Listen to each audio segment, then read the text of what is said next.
Hi, YouTube. I hope you're doing well. I'm doing okay. Um, it wasn't a plant that I got, and I'd like to thank my daughter-in-law, Christy, my oldest grandchild, Brynja, and Gwyneth and Evelyn in that order. Thank you, ladies, for my webcam.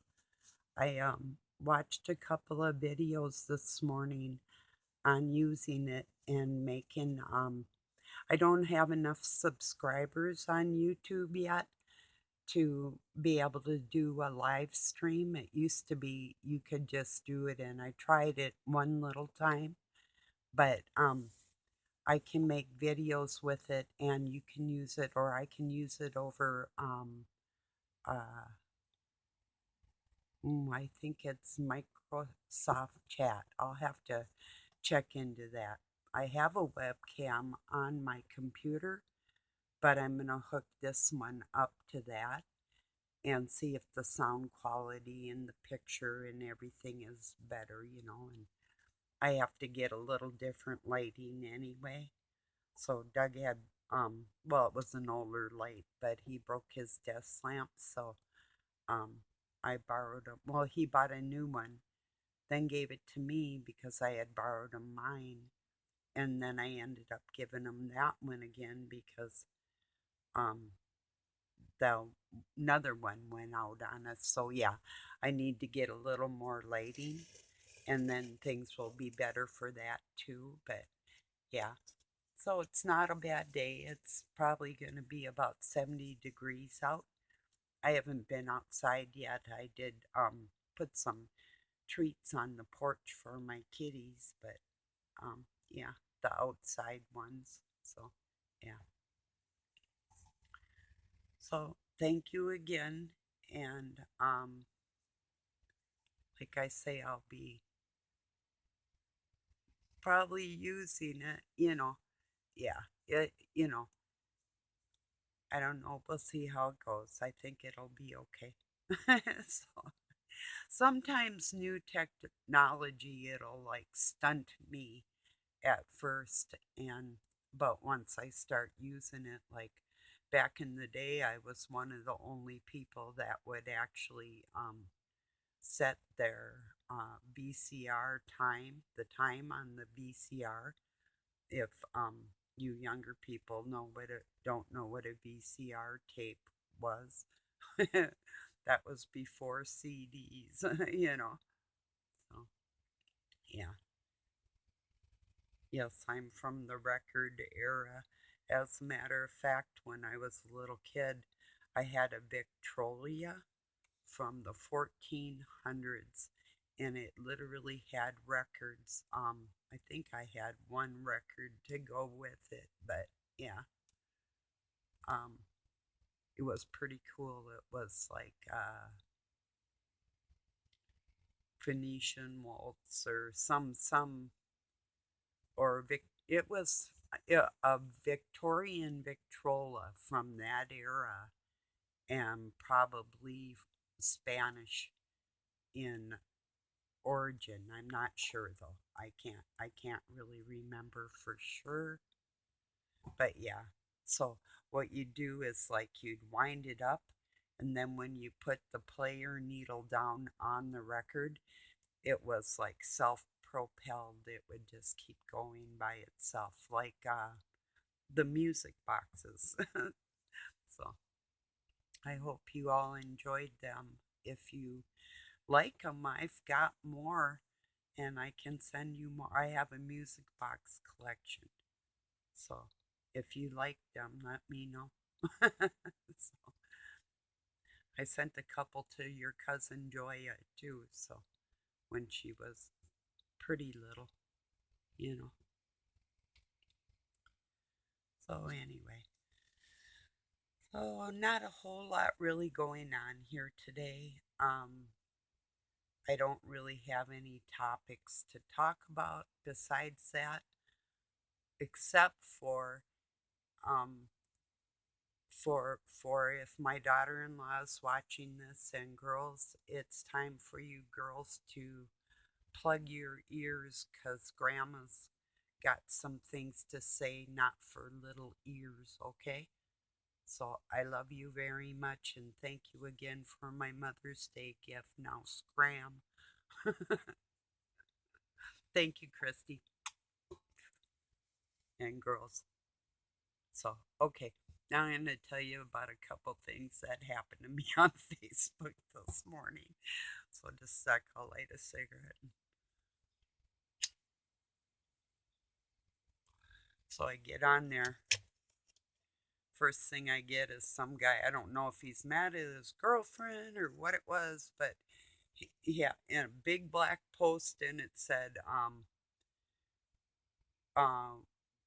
never trust all women. Then underneath it said, women are liars and or cunts and liars. I'm like, whoa. So anyway, we had a couple things back and forth, and then he says to me, well, aren't you the one who said that everybody lies? And I'm like, I wrote back, don't twist my words. I was telling people about Dr. House. Doug likes to quote Dr. House because off the television show, because House says all people lie. Well, no, all people don't lie, and I detest liars. So I told this little punk after I spelt biatch and told him to F off, and a couple other things. It's like, whatever. So he was gone. And then I had this military want to talk to me privately. And he comes out on public on my posts on my Facebook. Oh, I like your Facebook posts. They're interesting. And I'm a person in the public. How did he word it?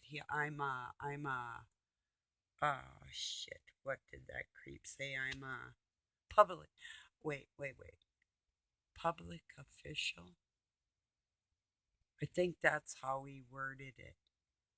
And I'm like, well, that's good. We can talk in public. And I have a YouTube channel. I'll talk over there or on my posts here. And then I went and got him what the blue and white stripes mean on the flag from the Phoenician blue.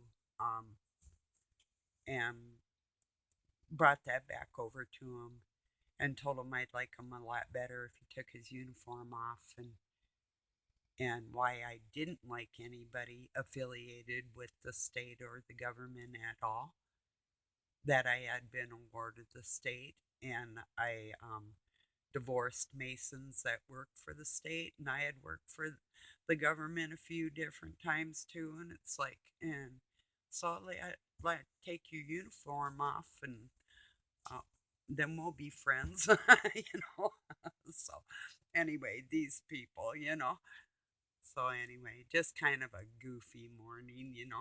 Didn't put me in a bad frame of mind or anything, but I think that kid that was calling women names had a worse day than I did. So something tells me he's probably having a much worse one. Well, I just told him flat out. I said, oh, he said, I can't take a joke. And I said, um, it's not going to be a joke when I kick you in your head either. You know, none of it's jokey. You don't call people names. I said, oh, we're down to name calling. And then I'm like, biatch. Fuck off. So, yeah. To me, I'm just playing. And he's like, and that I was trolling him. This little bitch is the one that friended me. It's like, get out of here, punk. you know. Anyway, so yeah, it's just funny to me. Some days I'll entertain it, other days I'll ignore it.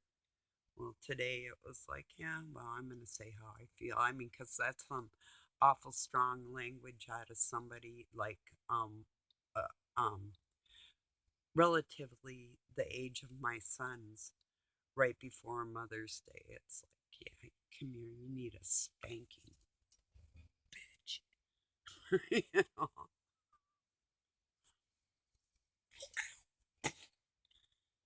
motherfucker. Anyway, so now that I got that off my upper body, you know,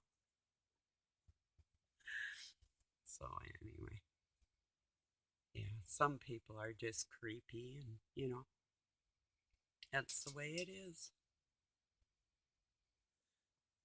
So yeah, the He-Man Woman Haters Club. Have you? Do you know who Spanky and the R Gang are? The Little Rascals.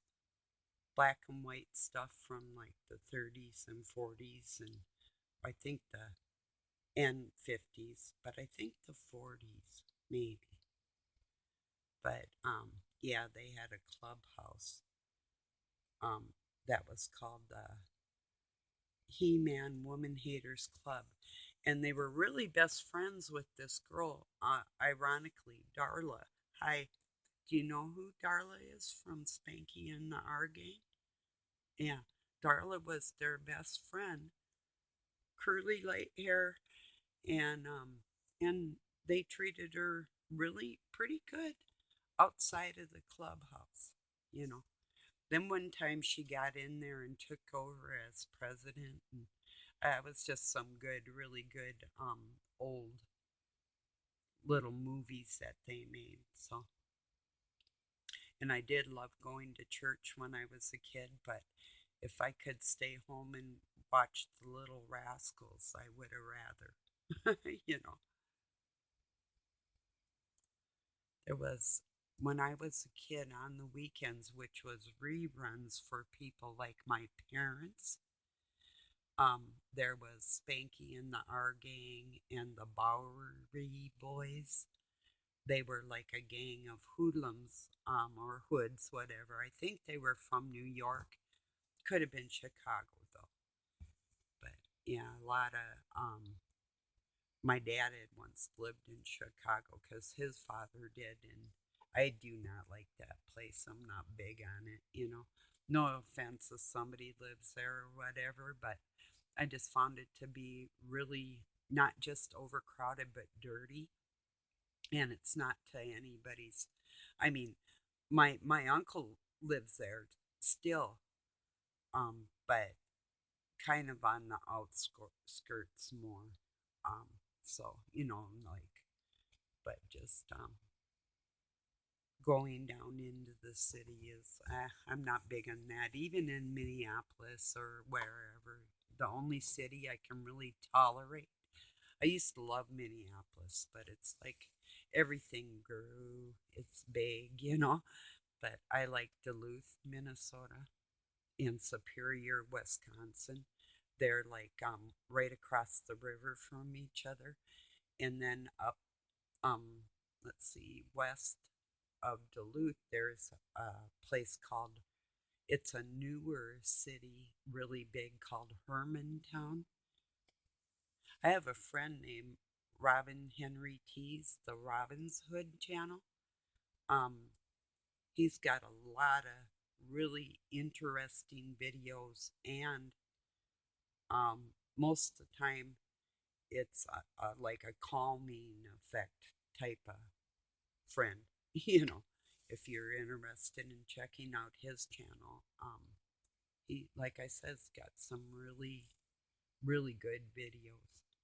Hard to describe because he's multifaceted like that.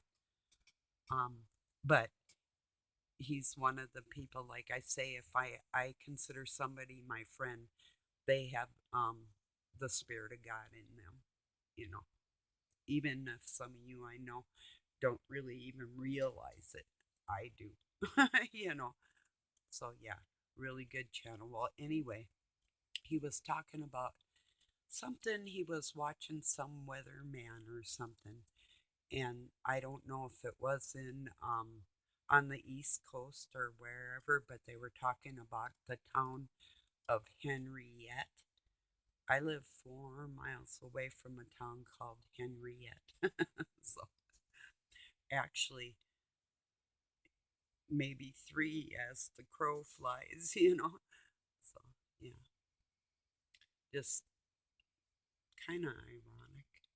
Little towns around me, like there's another one 4 miles the other direction called Brook Park, and another one about 4 miles the other direction called Baroon. Rhymes with maroon. This isn't quite maroon, it's more like a plum. So, but yeah, but I'm considered a Pine City, but I'm not in this city. I'm about 8 miles, 10 miles from the city. So kind of nice, easy to get in and go shopping. There's a Walmart in there, and we have the greatest treasure I think of our town is a hardware store. It's called Saucers. Um, they cut screens for windows and glass and repair lawnmowers and sewing machines, and you can get in, order anything. They have farming supplies, medical supplies, appliances. I mean, just your pipe fittings, electronical, whatever. It's just your old time, like general store type of thing. Yeah, it's a cool little town. It is. It's kind of um not the best bloodline that lives, and they're all closely affiliated with using everybody else as slaves in life. That is directly their bloodline. So the Phoenician, or if you want to say Indo-Italian, um, Sweden, Germany, Russia, wherever, Israel, originating like from China, um, saying everybody's out of Africa, which is one of the biggest lies. But we have some anthropologists out there doing some really wonderful work nowadays and digging up a lot of information that is giving us bigger clues than ever. So, which reminds me, I have a video to watch of Robert Seffer that is about Sweden and the Basque, I think, which is like the Phoenician bloodline, where like the Rh negative type of, which isn't the only place in the world or the people that have it. That's kind of up in the air, you know. But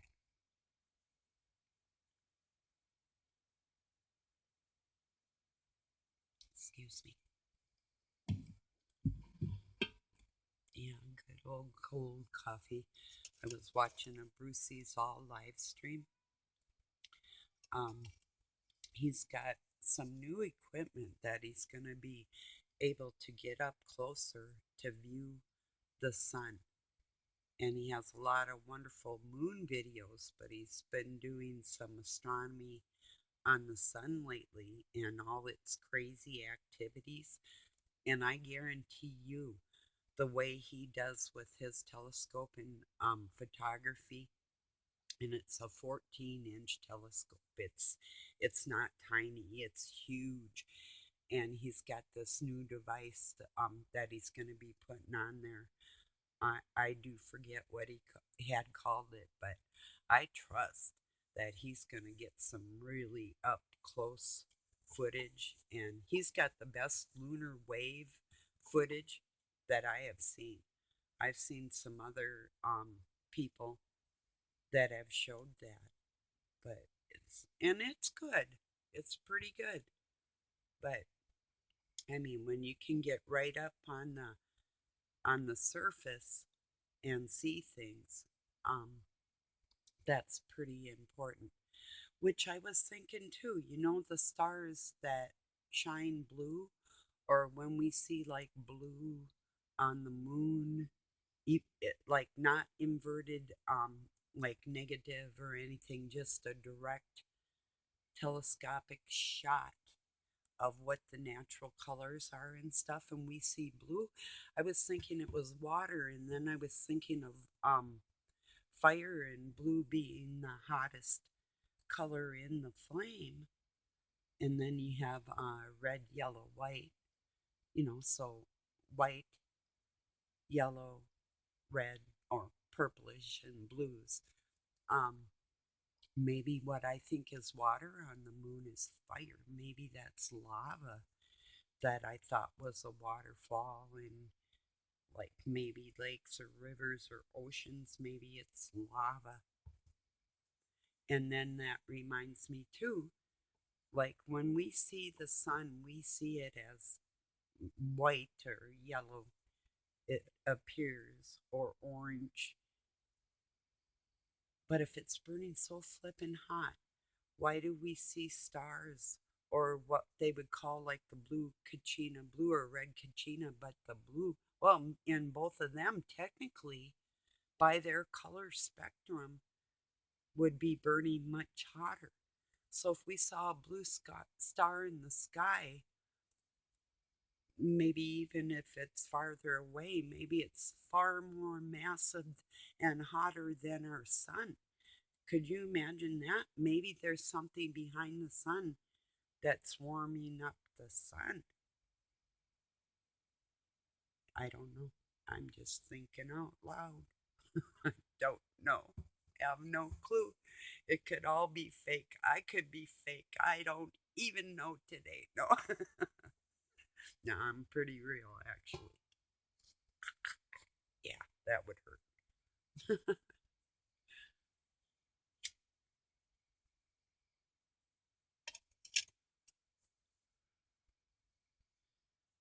So, yeah. And even if my granddaughters sat through anything I said, bless their souls, they have heard far worse and been through far worse than I'll ever say. So, if you're still here, honeys, you know, yeah. A lot of people have been through some pretty horrific things in life, and they still stand up and smile every day. Whereas you could take somebody that's been through less, and they crumble like some kind of weak limp, like a spaghetti noodle. It's like noodle, noodle, noodle, noodle, you know, like a cooked spaghetti noodle. When the rest of us are like standing up straight, these things are like crumpling. You know, imagine how it walks.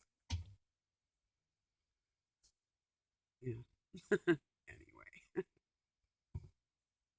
hey, I've been crippled, so don't even go there. I don't care what you say. I'm a jokester. If you didn't like it, see you later. Have a nice day. You know. So, and I've taken care of people that can walk too. That's kind of important. See, I might tell you a joke.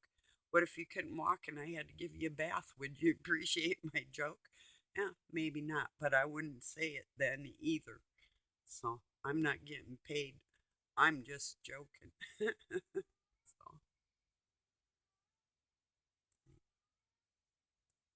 Doug's cat is crying for him. He's taking a nap, and Bobby's like, meow, meow. He goes, just now. It's funny. Sometimes, if Doug, well, if he hears Doug's truck pull up outside, he'll get one of his toys that is like long.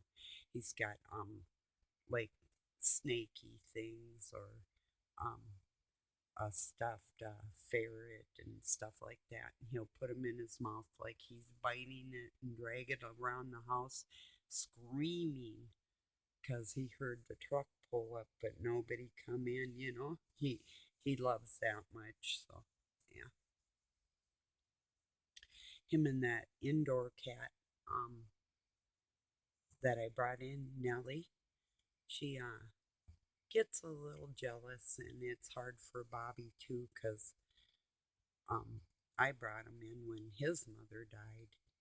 Him and his siblings and found them homes, and Doug wanted to keep him, so But he always enjoys if I hug him and stuff. And this new kitty, and I wasn't even going to get a cat. I was done with animals, but she needed to have extra care. She would have died out there, you know. So I couldn't leave her out there with her broken leg. And as soon as my dog was gone and Bobby got sick, we took him to the vet. But as soon as he was feeling better, I brought her in. And I waited till he felt stronger so he could handle somebody in his life. Because he's, I think, 11 and she's 3. And even though she had her leg broken a couple spots, her bone was sticking out of her shoulder and she got bit up under her neck and on her neck. She had just about bit the dust. I think it was a pit bull that comes over from the neighbors. It could have been like we've got two well, there's all kinds of dogs that people would let run. They're getting a little better at not doing that, but not entirely. The pit bulls are still a problem. The golden retrievers, those neighbors have 2 of them. They're taking better care, and then we have other neighbors that have hound dogs. They've been taking care of their hounds better. And our other neighbor with their little dogs, they've been taking better care of them. Or they might have just euthanized them because they seem to euthanize the whole neighborhood full of animals. They're kind of, some of these neighbors think everything's just like expendable. They see like a pheasant, if they shoot it, they don't think, well, I've seen like 2 or 3 pheasants. They, if they see just the one and they'll shoot it anyway, it's like, where is your brain? Okay, yeah. But that's what I live around. And then hunting season is extremely horrible around me. I live in a valley, so people that live on higher ground, um, I have water when they don't, but it wouldn't matter, you know. But so yeah, it really isn't too bad. I mean, we can't see each other through the woods and the hills and different things in a lot of places. Some places you can see through to the neighbors, but it isn't too bad. Like we have 5 acres, we don't have a whole lot. And some of our neighbors have like 80 acres or more or less, but and we live around a lot of farmland and a lot of woods and water and lakes and rivers and creeks, all kinds of, but just not any of the neighbors that want our land want it because of the water. Literally, our well for our house is like 12 feet in the ground. You can dig a hole in my yard and water will start coming up out of it. We have natural springs and deep artesian wells. So we're really blessed. Plus the creek and a pond. And so yeah, the pretty much probably if anything is bad, they're not going to get at my water supply because it's under my house, and it comes out of an artesian well that's thousands of feet into the ground, probably an underground ocean. So, yeah, there's some places that they just can't get, and yes, I would fight. I will never sell this land. Doug won't either. I don't want to live here forever, but I'm not going to sell it because it's more valuable to my offsprings to have that in their legacy for them. And I'll fight this stupid government. I don't care who they think they are. If anybody wants to call me unpatriotic or unloving or hostile or anything, bring it on. I don't care. You didn't work my land, I did. Plus, we cut off the farmers from going up a road that we had in a field above us so they couldn't farm it and put fertilizer into the creek that ran into the lake, that ran into a river, that runs into the Mississippi water system all the way to the Gulf of Mexico. And we put a kibosh on that decades ago and developed land that had no trees. It was nothing but a barren, farmed out cornfield. That's all that was here.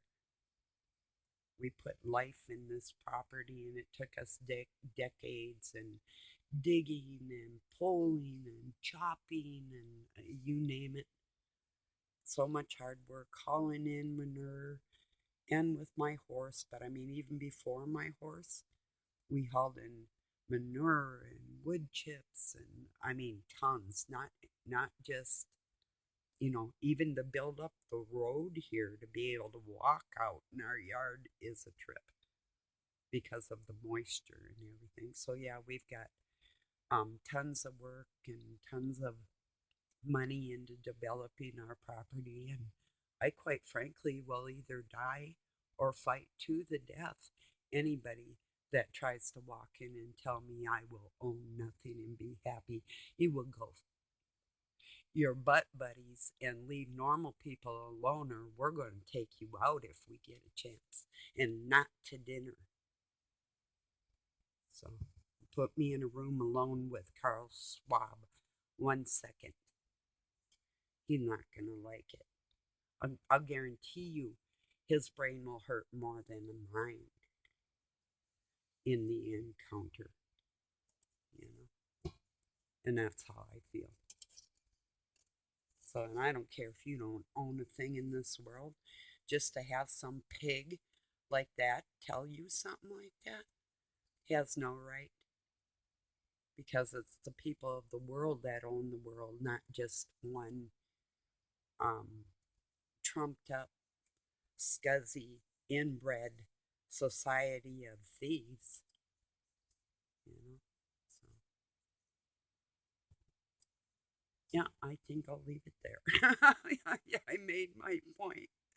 So I did find things to talk about. No, I always do somehow. I've got a lot on my mind. But I'm going to get this uploaded, and I was in the middle of a video of learning more about my webcam.